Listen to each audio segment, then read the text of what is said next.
Why can't the Western world tolerate Iran? Why do so many sanctions, attacks, and political blockades look at Iran?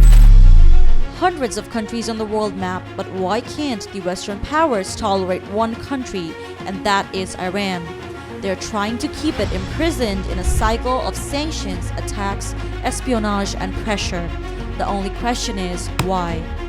The answer is hidden in Iran's so-called 7 serious crimes.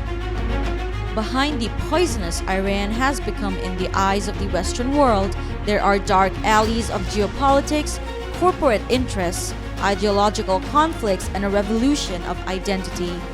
Revolution of Identity, 1979. 1979, the year of the West Stream, when Iran said, "We are no longer puppets." The Islamic Revolution was not just the fall of Shah Muhammad Reza Pahlavi, but a cultural renaissance where the people understood that development does not come by selling one's identity. At that time, Iranians broke away from the strategies of the IMF, NATO, and the World Bank and said, "We will determine our own path." This declaration was a direct declaration of war on the West. Resistance economy, a pushback on the corporate market. Iran has developed a self-reliant economic model where everything from food to energy and even technology is produced within the country. This home-based production structure is not just a strategy, but an economic rebellion which directly challenges the Western corporate chain.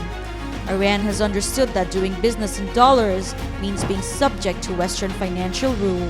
Therefore, they have announced that they will accept euros, yuan, or their own currency, the rial, in exchange for oil and other exports. This step is not just an alternative to the economy, it is a kind of financial liberation war which has shaken the foundation of global dollar dominance, and this is Iran's second crime. Self-reliance in response to sanctions. Where other countries collapse when faced with obstacles, Iran has created a theory, resistance economy. Sanctions have become their source of strength, as a result of which Western threats are losing their effectiveness today. Defense structure is the main strength of self-reliance. Where developing countries are dependent on foreign military alliances, Iran has created its own defense system. Drones, missiles, cyber technology, all of which are its own. The Iranian missiles that Israel wanted to suppress can now reach Tel Aviv. This is their fourth crime, becoming an uncontrolled power. The battle of ideals, enjoyment versus sacrifice.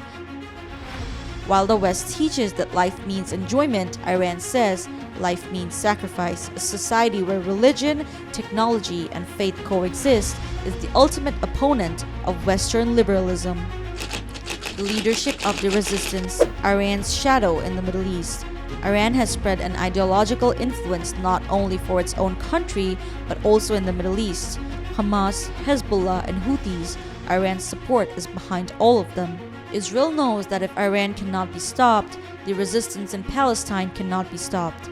Therefore, pressure, aggression, and terrorism, everything becomes legitimate to stop Tehran. Punishment of crimes, the murder of scientists, attacks on laboratories.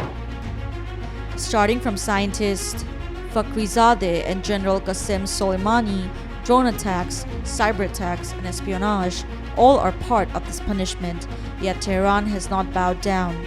In June 2025, when an Israeli attack destroyed a research center, a young woman in a white lab coat stood in the rubble and said, "We are not defeated because we are not sold out."